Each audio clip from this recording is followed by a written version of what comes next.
जय हिंद दोस्तों, स्वागत है आपका अपना YouTube channel Thakur study point पर। दोस्तों आज हम आपके लिए लेके आए हैं एनसीईआरटी के फीचर ट्रेड वाले बच्चों के लिए ट्रेड थ्योरी से प्रैक्टिस सेट 3 को। इससे पहले हमने इस चैनल पर फीचर ट्रेड थ्योरी के प्रैक्टिस सेट 1 और प्रैक्टिस सेट 2 को अपलोड कर दिया है, तो जिन भाइयों और बहनों ने उन वीडियो को नहीं देखा है आप जाकर देख सकते हैं। तो चलिए शुरू करते हैं एनसीईआरटी के लिए महत्वपूर्ण क्वेश्चन फीचर ट्रेड वाले बच्चों के लिए। हथौड़ा के लिए निम्न में से कौन सी धातु प्रयोग की जाती है? तो इसका सही आंसर हो जाएगा option number B, low carbon steel.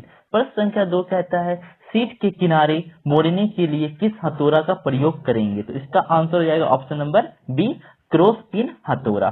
प्रश्न संख्या 3 कहता है हथौड़े के फेस को फैलने से बचाने के लिए निम्न में से कौन सा उपाय करते हैं? तो इसका सही आंसर हो जाएगा ऑप्शन नंबर बी, फेस व पिन को हार्ड व टेम्पर करते हैं।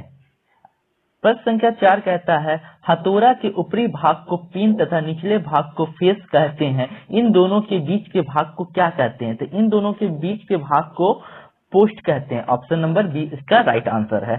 चलते प्रश्न संख्या 5 पर, हैंडल आई होल के बाहर न निकले इसलिए इसमें वेज ठोक दी जाती है तथा आई होल को निम्न प्रकार का बनाया जाता है। तो इसका सही आंसर हो जाएगा ऑप्शन नंबर ए, अंडाकार का आई होल को बनाया जाता है ताकि उसमें से वेज बाहर न निकले, यानी कि उसका जो हैंडल होता है वो बाहर न निकले। चलते प्रश्न संख्या 6 पर, बॉल पिन हथौड़ा रिवेटिंग के काम आता है तो सीट के किनारे मोड़ने के लिए कौन सा हथौड़ा प्रयोग में आएगा? तो इसका सही आंसर हो जाएगा ऑप्शन नंबर सी, यानी कि क्रॉस पिन हथौड़ा। चलते हैं प्रश्न संख्या 7 पर। प्रश्न संख्या 7 है पिन हैमर का एक भाग होता है, पिन के कई अलग अलग प्रकार है, निम्न में से कौन सा एक पिन का आकार नहीं है? तो इसका सही आंसर हो जाएगा option number D, band pin जो है पिन का आकार नहीं है। इसके अलावा बॉल पिन, क्रॉस पिन और स्ट्रेट पिन ये पिन का आकार है, परंतु बैंड पिन पिन का आकार नहीं है। प्रश्न संख्या 8 कहता है मार्किंग कार्य के लिए इंजीनियर द्वारा प्रयुक्त हैमर का भार होता है, तो मार्किंग के लिए प्रयुक्त इंजीनियर यानी मार्किंग के लिए प्रयुक्त इंजीनियर द्वारा प्रयुक्त हैमर का भार कितना होता है? 250 ग्राम। Option number B is the right answer. चलते हैं प्रश्न संख्या 9 पर। प्रश्न संख्या 9 कहता है हैमर का वह प्रकार जिसका वजन 3 से 9 किलोग्राम तथा जिसमें लकड़ी का लंबा हत्था लगा होता है जो कि फॉर्ज शॉप में प्रयोग किया जाता है, उसे क्या कहेंगे? तो उसे कहेंगे स्लेज हैमर। उस तरह के हैमर को क्या कहेंगे? Sledge hammer. Option B is the right answer. चलते प्रश्न संख्या 10 पर, फॉर्ज शॉप में प्रयुक्त हथौड़े 1 से 2 किलोग्राम वजन के होते हैं तथा छोटे हत्थे होते हैं, काट हत्थे होते हैं, इसे डैश कहते हैं, तो इसे कहेंगे स्लेज हथौड़ा। Option B is the right answer. चलते प्रश्न संख्या 11 पर, धातु चादर कार्य में किस हथौड़े का प्रयोग होता है? कहने का मतलब ये है धातु चादर बनाने के लिए किस हथौड़े का प्रयोग होगा? तो इसका सही आंसर हो जाएगा ऑप्शन नंबर डी, मृदु हथौड़ा। प्रश्न संख्या 15 कहता है हथौड़े में पिन का क्या प्रयोग होता है? हथौड़े में पिन का क्या प्रयोग होता है? तो इसका सही आंसर हो जाएगा ऑप्शन नंबर बी, यह आकार देने और बनाने में प्रयोग होता है, यानी पिन का प्रयोग क्या है हथौड़े में? यह आकार देने में और बनाने में प्रयोग होता है। चलते हैं प्रश्न संख्या 13 पर। प्रश्न संख्या 13 कहता है भारी कार्यों के लिए अधिकतर कितने किलोग्राम का हथौड़ा प्रयोग किया जाता है? तो इसका सही आंसर हो जाएगा ऑप्शन नंबर डी, 1.5 किलोग्राम का। प्रश्न संख्या 14 कहता है निम्न में से किस हथौड़े का प्रयोग भारी फॉर्जिंग कार्य में किया जाता है? तो इसका सही आंसर हो जाएगा ऑप्शन नंबर डी, सीधा पिन हथौड़ा का प्रयोग भारी फॉर्जिंग कार्यों में किया जाता है। प्रश्न संख्या 15 कहता है साधारण वॉइस के स्पिंडल में निम्न प्रकार की चूड़ियां होती है, तो साधारण वॉइस स्पिंडल में किस प्रकार की चूड़ियां होती है? तो इसका सही आंसर हो जाएगा ऑप्शन नंबर सी, स्क्वायर चूड़ी। कैसी चूड़ी? स्क्वायरल चूड़ी। चलते प्रश्न संख्या 16 पर, वॉइस क्लैंप अथवा सॉफ्ट जो निम्न धातु के बने होते हैं। तो इसका सही आंसर है ऑप्शन नंबर ए, एल्युमिनियम। यानी कि वॉइस क्लैंप और सॉफ्ट जो किस धातु के बने होते हैं? एल्युमिनियम के। चलते हैं प्रश्न संख्या 17 पर। वॉइस का साइज निम्न से लिया जाता है। तो वॉइस का साइज जो है किससे लिया जाता है? तो इसका सही आंसर हो जाएगा ऑप्शन नंबर सी, जबड़ों की चौड़ाई से वॉइस का साइज लिया जाता है। चलते प्रश्न संख्या 18 पर। जॉब को क्षैतिज तथा ऊर्ध्व दोनों तलों में झुकाने के लिए निम्न वॉइस प्रयोग करेंगे। तो इसका सही आंसर हो जाएगा option number D, universal machine voice का प्रयोग जॉब को क्षैतिज और ऊर्ध्व दोनों तलों में झुकाने के लिए करेंगे। प्रश्न संख्या 19 कहता है सॉफ्ट जो क्यों प्रयोग किए जाते हैं? सॉफ्ट जो क्यों प्रयोग किए जाते हैं? क्योंकि परिष्कृत सतह की सुरक्षा के लिए। Option number A is the right answer. चलते हैं प्रश्न संख्या 20 पर।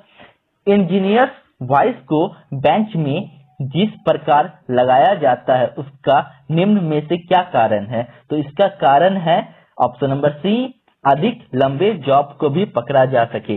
इसलिए इंजीनियर्स वॉइस को बेंच में इस प्रकार लगाते हैं ताकि अधिक लंबे जॉब को भी आसानी से पकड़ा जा सके। Option C is the right answer. चलते हैं प्रश्न संख्या 21 पर। आयताकार जॉब को पकड़ने के लिए साधारणतः बेंच वॉइस प्रयोग की जाती है। बेलनाकार जॉब को पकड़ने के लिए निम्न वॉइस की प्रयोग किया जाता है। तो बेलनाकार वॉइस जॉब को पकड़ने के लिए किस तरह के जॉब का प्रयोग की वॉइस का प्रयोग किया जाता है? तो इसका सही आंसर हो जाएगा option number D, combination bench voice का प्रयोग बेलनाकार जॉब को पकड़ने के लिए किया जाता है। प्रश्न संख्या 22 पर चलते हैं। निम्न में से किस वॉइस में कार्यखंड को क्षैतिज तथा ऊर्ध्व दोनों में से किसी भी कोण पर घुमाने की व्यवस्था है? तो इसका सही आंसर हो जाएगा option number B, universal machine vice में मतलब कि ऐसी व्यवस्था है कि वॉइस में कार्यखंड को क्षैतिज तथा ऊर्ध्व दोनों दिशा में या दोनों कोण में घुमाया जा सके। चलते प्रश्न संख्या 23 पर। तैयार माल को वॉइस में पकड़ते समय डैश का प्रयोग करना चाहिए। तो तैयार माल को वॉइस में पकड़ते समय किसका प्रयोग करना चाहिए? सॉफ्ट जॉ का प्रयोग करना चाहिए तैयार माल को वॉइस में पकड़ते समय। चलते प्रश्न संख्या 24 पर। प्रश्न संख्या 24 कहता है वॉइस में सॉफ्ट जॉ का प्रयोग क्यों होता है? तो इसका सही आंसर हो जाएगा परिष्कृत सतह की सुरक्षा के लिए वॉइस में सॉफ्ट जॉ का प्रयोग किया जाता है। Option A is the right answer. प्रश्न संख्या 25 कहता है गोल पाइप व छड़ आदि को पकड़ने के लिए किस वॉइस का प्रयोग किया जाता है? तो गोल पाइप व छड़ आदि को पकड़ने के लिए pipe voice, option D is the right answer, pipe voice का प्रयोग किया जाता है।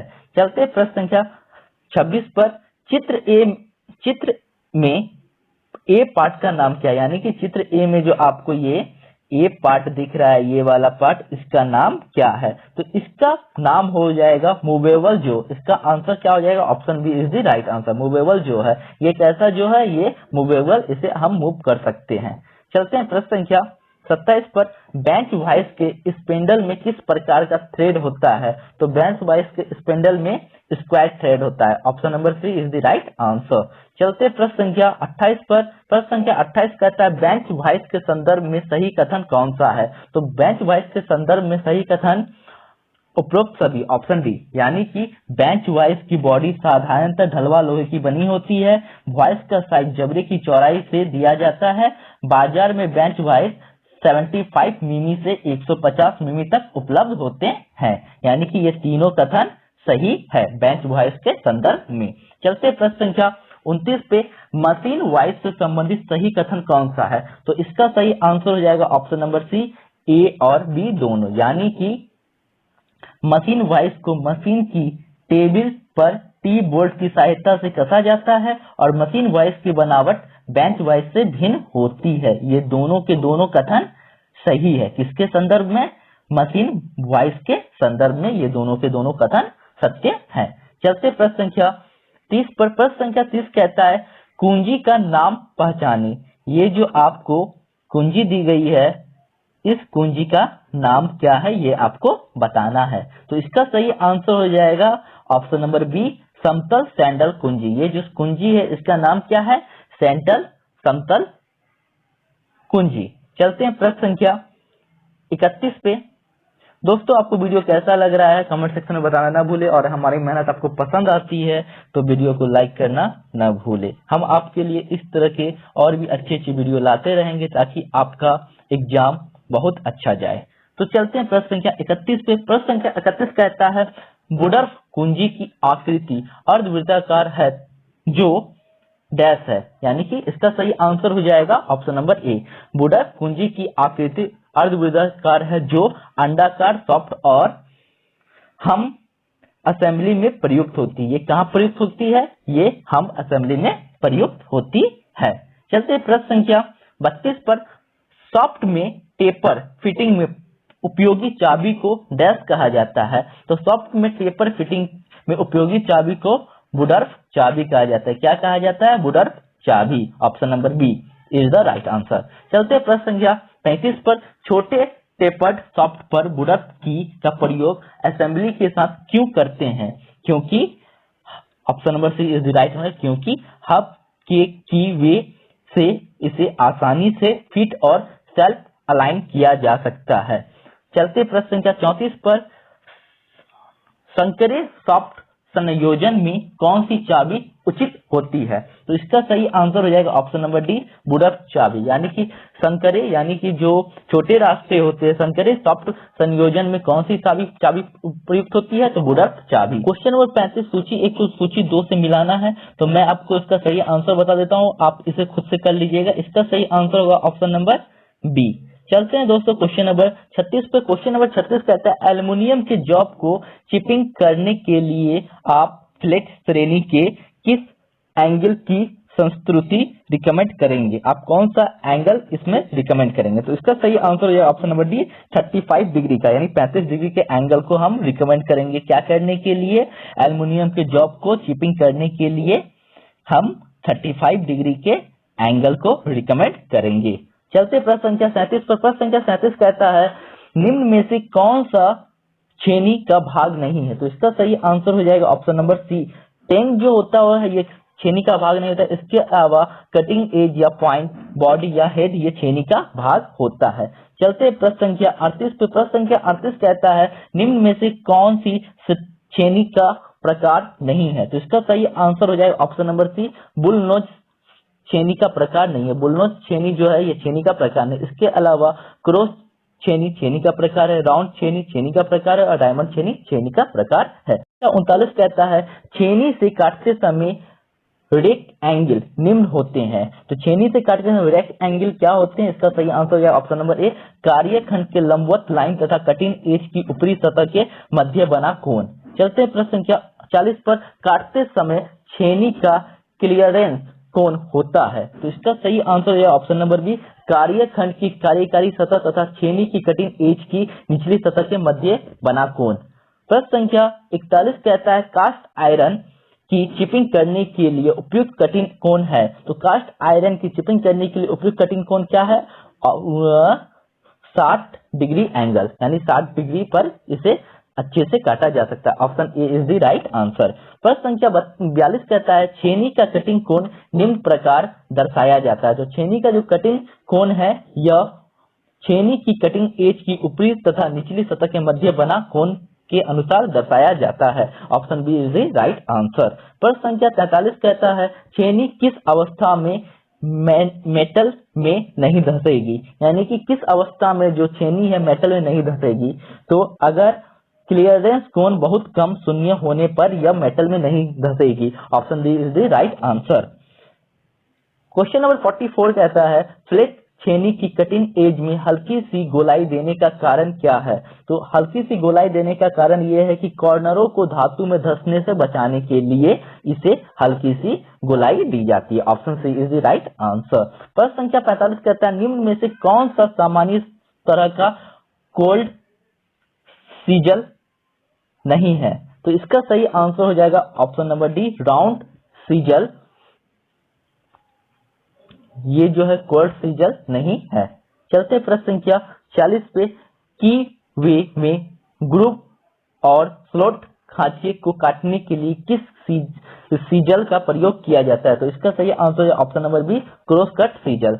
चलते प्रश्न संख्या 47 पर, माइल्ड स्टील को काटने के लिए किस सीजल पॉइंट का प्रयोग किस सीजल का पॉइंट एंगल होता है? तो ये 55 डिग्री का सीजल पॉइंट एंगल होता है।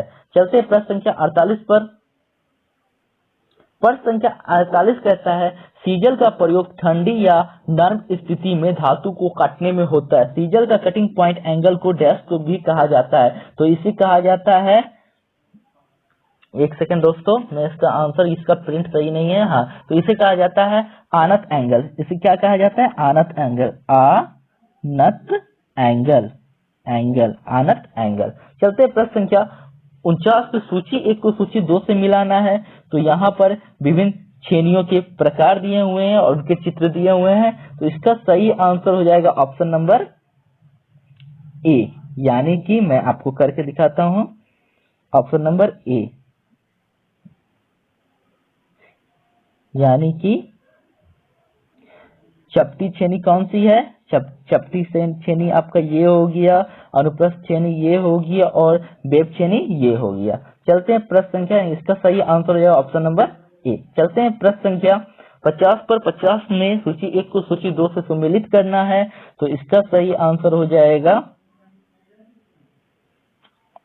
ऑप्शन नंबर ए, यानी कि 1 का 4, उसी प्रकार बी का 2 और सी का 1 और डी का 3, यानी कि डायमंड पॉइंट छेनी, इसकी कटिंग एज बहुत पतली होती है। उसी प्रकार हाफ राउंड छेनी से क्या होगा? हाफ राउंड छेनी से गोलाई वाले ग्रुप काटने के लिए प्रयोग होगा हाफ राउंड छेनी। उसी प्रकार काऊ माउथ से छेनी से क्या होगा? इससे खोखले जॉब से धातु का हटाने के लिए इसका प्रयोग होता है। और काऊ माउथ छेनी से संकरे व टेढ़े मेढ़े ग्रुप काटने के लिए इसका प्रयोग होगा। Option A is the right answer. चलते हैं प्रश्न संख्या 51 पर। प्रश्न संख्या 51 में दिए गए चित्र में दिखाई गई छेनी का नाम क्या है? तो ये जो छेनी है ये हमारा है क्रॉस कट छेनी। Option A is the right answer. चलते हैं प्रश्न संख्या 52 पे। प्रश्न संख्या 52 कहता है नीचे दर्शाए गए सीजल के प्रकार का नाम बताइए। तो ये जो है ये क्रॉस कट सीजल, ये कैसा सीजल है?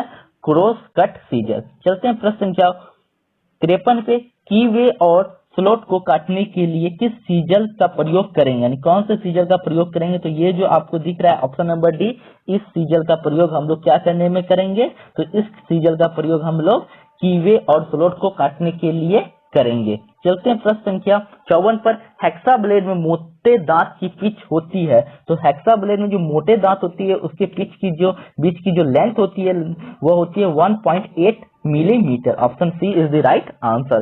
चलते हैं प्रश्न संख्या 55 पर। ठोस पीतल को काटने के लिए हेक्सा ब्लेड को उचित पिच उपलब्ध होते हैं, तो कितने? अगर ठोस पीतल को हमें काटना है तो हेक्सा ब्लेड के दांतों के बीच की जो लेंथ होती है वो कितनी होनी चाहिए? 0.8 मिमी। Option D is the right answer. प्रश्न संख्या 56 कहता है ब्लेड के साथ हस्त हेक्सा का प्रयोग धातु के विभिन्न सेक्शन को काटने में होता है। स्टैंडर्ड लंबाई के ब्लेड का प्रयोग किस प्रकार के फ्रेम में होता है? तो स्टैंडर्ड लंबाई के ब्लेड का प्रयोग जो होता है ये समतल प्रकार के एडजस्टेबल फ्रेम में होता है। किसमें होता है? समतल प्रकार के एडजस्टेबल फ्रेम में स्टैंडर्ड लंबाई के ब्लेड का प्रयोग होता है। चलते प्रश्न संख्या 57 पर। हैंड हैक्सो ब्लेड का चुनाव काटी जाने वाली धातु के आकार और कठोरता पर निर्भर करता है। कंठ युक्त और दूसरे ट्यूबिंग को काटने के लिए प्रयोग करते हैं, तो दूसरे कंठ युक्त और ट्यूबिंग को काटने के लिए क्या प्रयोग करेंगे? तो इसके लिए 0.8 मिमी के पिच वाले हेक्सा ब्लेड का प्रयोग करेंगे। चलते हैं प्रश्न संख्या 58 पर। प्रश्न संख्या 58 कहता है चित्र में एक्स अंकित भाग का नाम बताइए। ये जो भाग है एक्स वाला, जो ये अंकित भाग है, इसका नाम क्या है? तो इसका नाम हो जाएगा फ्रेम। ये पूरा का पूरा फ्रेम है, तो option A is the right answer. चलते प्रश्न संख्या 59 पे। प्रश्न संख्या 59 कहता है फाइल के भाग ए को पहचाने। ये जो भाग आपको दिख रहा है इसका नाम क्या है? ये कह रहा है, तो इसका नाम हो जाएगा tang. Option C is the right answer. इसका क्या हो जाएगा? टैंग। चलते हैं प्रश्न संख्या 60 पर। प्रश्न संख्या 60 कहता है हैंड फाइल बनाई जाती है, तो हैंड फाइल बनाई जाती है हाई कार्बन स्टील की। चलते हैं प्रश्न संख्या 61 पर। मुख्यतः फाइल रेती में 4 प्रकार के कट होते हैं, इनमें से वह एक कौन सा नहीं है? तो इनमें से जो स्ट्रेट कट है ये नहीं है, बाकी सिंगल कट, डबल कट और कवर्ड कट ये फाइल रेती के प्रकार होते हैं, यानी इसमें इस तरह के कट होते हैं विभिन्न कार्यों के लिए। चलते हैं प्रश्न संख्या 62 पर यानी 62 पर। 62 कहता है उस आयताकार फाइल का नाम बताइए जिसमें निचले सतह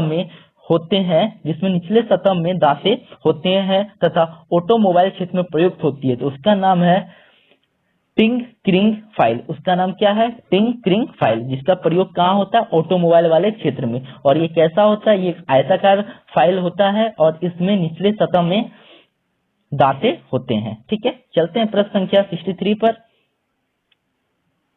प्रश्न संख्या 63 कहता है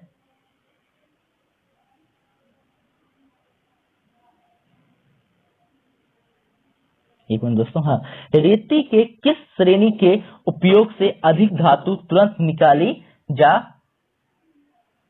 सकती है? तो इसका सही आंसर हो जाएगा ऑप्शन नंबर डी, रुक्ष रेती से धातु के अधिक यानी कि उससे अधिक धातु तुरंत निकाली जा सकती है।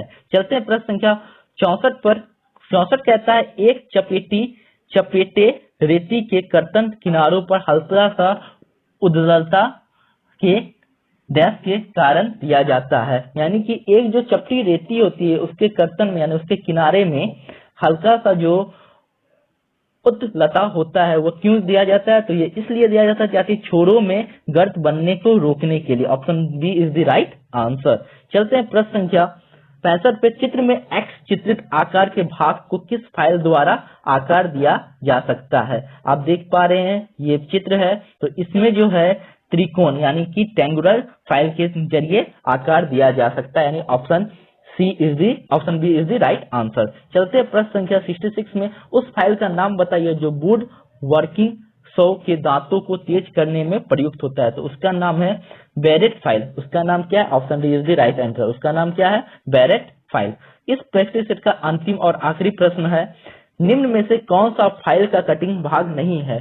तो टैंग जो होता है, option B is the right answer, tang जो है फाइल का कटिंग भाग नहीं है। इसके अलावा हील, पॉइंट और फेस जो है ये फाइल का कटिंग भाग होता है, परंतु टैंग जो है ये फाइल का कटिंग भाग नहीं है। तो दोस्तों ये वीडियो आपको कैसा लगा कमेंट सेक्शन में बताना ना भूलें, और वीडियो अच्छी लगती है तो दोस्तों के साथ शेयर करें और चैनल को सब्सक्राइब करें। धन्यवाद।